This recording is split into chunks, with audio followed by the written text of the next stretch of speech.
And everyone, your host, Cyron Smith, coming to you on a Friday evening. I've been honored to be joined by Rebecca. Rebecca, please introduce yourself to our audience and tell them why we're here. Thank you. I'm honored to be with you. I really value your important community advocacy work, and I'm interested in helping you create a safe community for the families that live in your neighborhoods. Right. I'm Rebecca Fifye. I'm the Deputy Director of the Wildlife Control Policy Institute, and I'm here to talk with you today about an emerging public health threat that involves raccoons. We see them walking through the alleys. We see them getting into the garbage cans, tearing into people's attics. And there is a parasite that lives in their droppings that everybody needs to know about. It's called raccoon roundworm, and it creates a condition called neural larval migrans. Neural meaning the brain, larval meaning worms, and migrans meaning they migrate through the body. Raccoons are the primary host for raccoon roundworm, and when a raccoon has raccoon roundworm, it doesn't harm them. In fact, it stays in the gut, and it has almost a symbiotic relationship. The parasite helps the raccoon by slowing down the mice and the prey items that forage around their latrines and become infected with it, so their young can catch those prey items more easily. And the raccoon, of course, helps the roundworm by allowing it to replicate and pass on.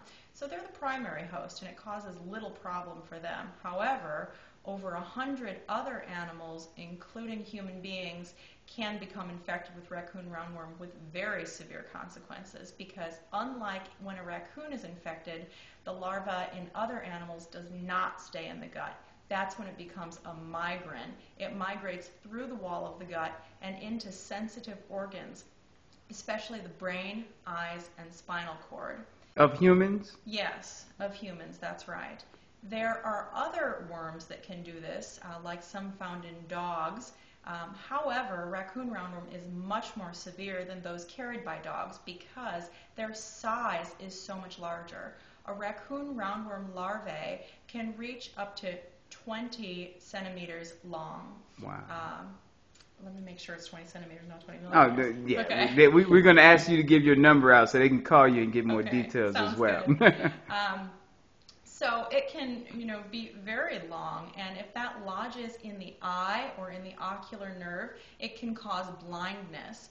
When it lodges in the brain, your body attempts to protect you from it by walling it off in scar tissue, and it can create an inflammatory response, very severe brain damage. And once someone is displaying symptoms of this after they've ingested it, it's almost too late for treatment. There have been cases where eye doctors can use laser surgery to help shoot the worms in the eyeball and help save someone's sight, and it has worked in a couple of cases, but usually by the time it gets to that point, it results in severe brain damage, including mental retardation and even death. Now, Rebecca, you just said so much in the last 2 minutes here. Now, are you talking about children or adults that that they can be impacted this severely on?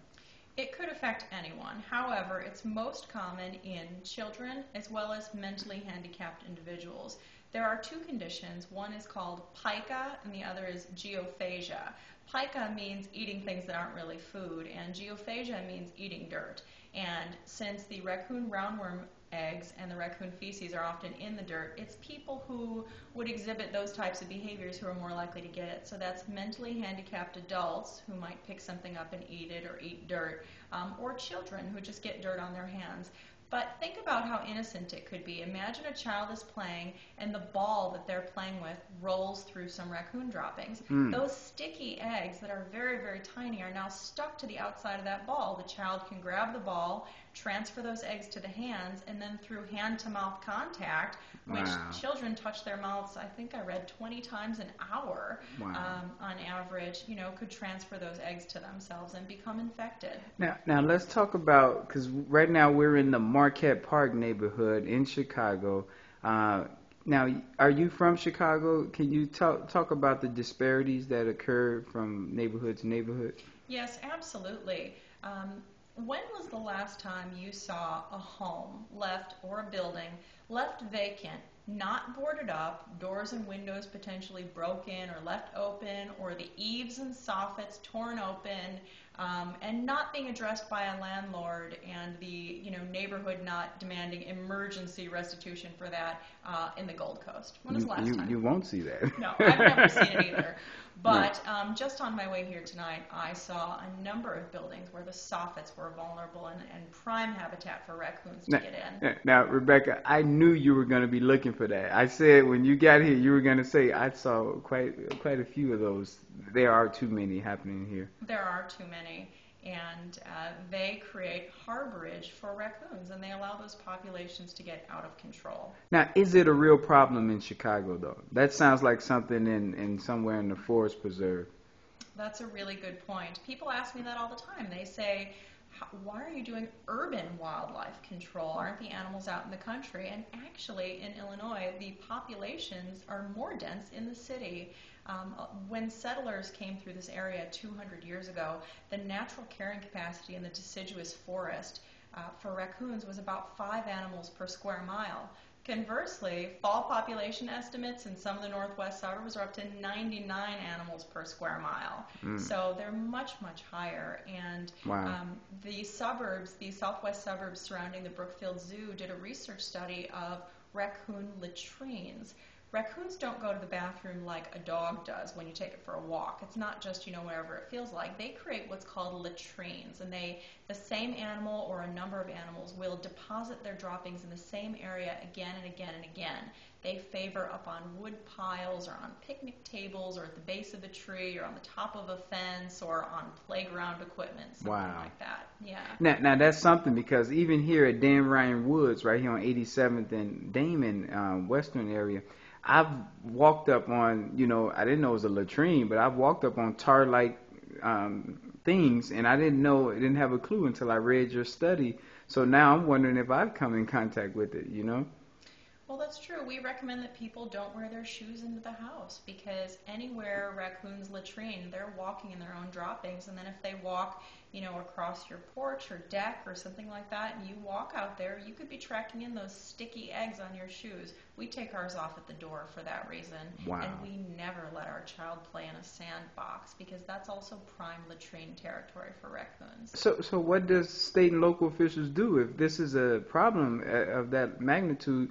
Should it be more awareness and campaigns to make people know more about this? Absolutely. State wildlife control agencies really deserve some credit. They've put some very sensible wildlife policy into place. Because the raccoons are so overpopulated, they used to allow them to be released 10 to 40 miles from the capture site.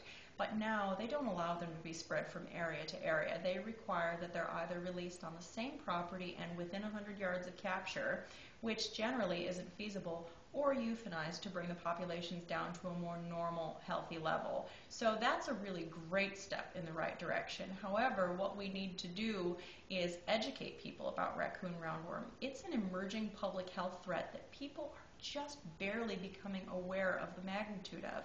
The reason is, only about 26 people have been documented to have died of it in the last couple decades, and that's not because they were the only ones who had it.